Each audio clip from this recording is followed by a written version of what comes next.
Hello friends, আজ আমি বানাবো নিরামিষ কুমড়োর তরকারি। তার জন্য কুমড়ো, কচু, আলু যা ছিল আমি এটাকে প্রথমে তেলে হালকা মতো কষিয়ে নিয়েছি। তারপর তেল দিয়ে দিয়েছি, ওর মধ্যে দিয়েছি 5 ফোড়ন, টমেটো আর লঙ্কা।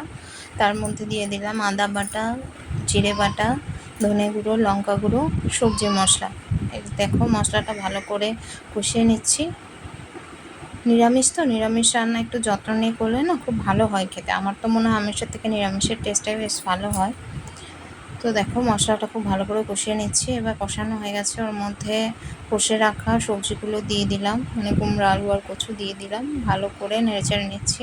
আমার মনে হয় যে মশলাটা কষানো হয়ে গেলে, মশলাটা তো খুব ভালোভাবে কষাবো, তার সাথে মশলাটা কষানো হয়ে গেলে যেটা রান্না করছি সেটা যদি খুব ভালোভাবে কষাই তাহলে বেশ ভালো হয়। প্রথম হালকা মতো একটু জল দিয়ে তারপর কষিয়ে নিলাম।